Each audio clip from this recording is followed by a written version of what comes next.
नमस्कार।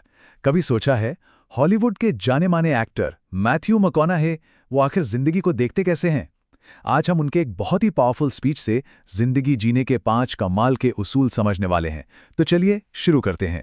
कभी ऐसा महसूस हुआ है कि यार काश काश उस काम में थोड़ी और जान लगा दी होती। बस यही जो पछतावा है ना, मैकॉनेही इसी को हमारी जिंदगी में असंतोष की सबसे बड़ी वजहों में से एक मानते हैं। मैकॉनाहे खुद कहते हैं कि जब कोई काम आधे अधूरे मन से होता है ना, तो ये पता ही नहीं चलता कि हम सफल हुए या असफल। और बस इसी कंफ्यूजन को, इसी अनिश्चितता को दूर करने के लिए आता है उनका पहला सिद्धांत। तो हम मैकॉनाहे की इस फिलॉसफी को 5 हिस्सों में समझेंगे। पहला है कमिट करना, सिर्फ कोशिश नहीं। दूसरा, खुद से भरे रहना, इसका क्या मतलब है देखेंगे। तीसरा, अपने नतीजों की पूरी जिम्मेदारी लेना। चौथा, जो भी टारगेट हो उससे भी आगे का सोचना। और पांचवां, अपने हीरो का पीछा करना। चलिए पहले वाले से शुरू करते हैं। तो पहला पॉइंट क्या है? प्रतिबद्ध होना, यानी कमिट करना। और ये जो आधे अधूरे मन से काम करने वाली फीलिंग है ना, ये उसी का सीधा सीधा जवाब है। देखते हैं इसका असली मतलब क्या है। मैकॉनाही का कहना है कि भाई जब कुछ करने का फैसला कर लिया तो उसमें पूरी तरह से डूब जाओ। सिर्फ किनारे पर पैर डुबोकर मत देखो, उसे पूरा करो और फिर पता लगाओ कि आखिर हुआ क्या। तो बात सिर्फ सक्सेस की नहीं है, बात है ये पता लगाने की। जब हम पूरी तरह कमिट करते हैं ना, तो हमें यह साफ हो जाता है कि कोई चीज हमारे लिए है भी या नहीं। और ये जो क्लैरिटी है, यही असली जीत है। चलिए अब आते हैं दूसरे सिद्धांत पर, खुद से भरे रहना। सुनने में थोड़ा अजीब लगता है ना, लेकिन मैकॉनाहे ने इसी नेगेटिव सी लगने वाली बात को सेल्फ इंप्रूवमेंट का एक बहुत ही पावरफुल टूल बना दिया है। देखिए, आमतौर पर जब कोई कहता है कि फलाना इंसान खुद से भरा हुआ है, तो इसका मतलब होता है कि वो अहंकारी है, एरोगेंट है।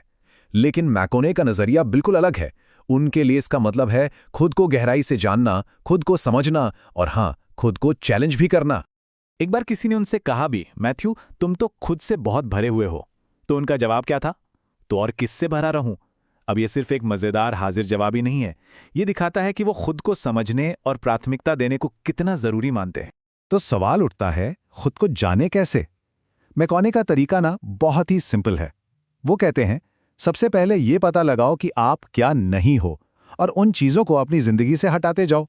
फिर तो सिंपल मैथ्स है, जो बचेगा वही आप हो। और अब आता है तीसरा सिद्धांत, अपने नतीजों के मालिक बनो।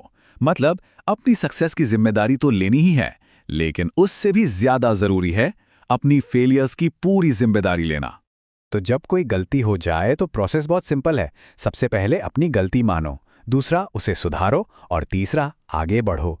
सबसे ज़रूरी बात यह है कि गिल्ट और पछतावे में फंसकर नहीं रहना है, क्योंकि ये चीज़ें ना हमारे आगे बढ़ने की स्पीड को बिल्कुल ख़त्म कर देती हैं। हमेशा ये बात याद रखनी चाहिए कि हमारी जिंदगी एक किताब है और उसके लेखक हम खुद हैं। कलम हमारे हाथ में है। हर चैप्टर, चाहे वो अच्छा हो या बुरा, उसे हम ही लिख रहे हैं। चौथा सिद्धांत भी गोल अचीव करने के बारे में ही है, लेकिन इसका तरीका थोड़ा अलग है। यह है अपने टारगेट से भी आगे का निशाना लगाओ। चलिए समझते हैं इसका मतलब क्या है। देखिए, ज्यादातर हमें यही सिखाया जाता है कि फिनिश लाइन पर फोकस करो, है ना? लेकिन मैकॉनाहे कहते हैं यही सबसे बड़ी गलती है, क्योंकि जब हम सिर्फ एंड रिजल्ट के बारे में सोचते हैं तो हम अनजाने में ही अपने ऊपर एक लिमिट लगा देते हैं। तो फिर करना क्या है? अपने टारगेट के उस पार देखो। मैकॉनाहे यहां स्नाइपर्स या फिर महान एथलीट बो जैक्सन का उदाहरण देते हैं। वो कहते हैं कि ये लोग सिर्फ फिनिश लाइन तक नहीं दौड़ते, ये उसके भी पार दौड़ने का सोचते हैं। वो इस कॉन्सेप्ट को कहते हैं अमर फिनिश लाइंस। मतलब एक ऐसी सोच जहां सफर ही मंजिल है, कोई फाइनल डेस्टिनेशन है ही नहीं। हम कभी भी पहुंच नहीं जाते, हम हमेशा रास्ते में होते हैं, हमेशा बेहतर बनते रहते हैं। और अब हम आ गए हैं उनके आखिरी और शायद सबसे पावरफुल सिद्धांत पर, एक ऐसा आइडिया जो हमें हमेशा आगे बढ़ने के लिए मोटिवेट करता है। अपने हीरो का पीछा करो। ये कहानी तब शुरू हुई जब किसी ने उनसे पूछा, तुम्हारा हीरो कौन है? उन्होंने एक पल सोचा और फिर जवाब दिया, मेरा हीरो वो मैं ही हूं, आज से 10 साल बाद वाला मैं। और ये जो पीछा था ना, ये कभी खत्म ही नहीं हुआ। जब वो 25 साल के थे तो उनका हीरो था 35 साल का मैथ्यू। जब वो 35 के हुए तो उनका हीरो बन गया 45 साल का मैथ्यू। मतलब उनका हीरो हमेशा उनसे 10 साल आगे ही रहता है। और देखिए, इस पूरे आइडिया का सार यही है, मज़ा उस हीरो तक पहुंचने में नहीं है, क्योंकि वो तो कभी पहुंच ही नहीं पाएंगे। असली मज़ा है अपने उस बेहतर वर्जन का लगातार पीछा करते रहने में। और यही पीछा करना, यही तो असली ग्रोथ है। तो इन 5 सिद्धांतों का निचोड़ क्या है?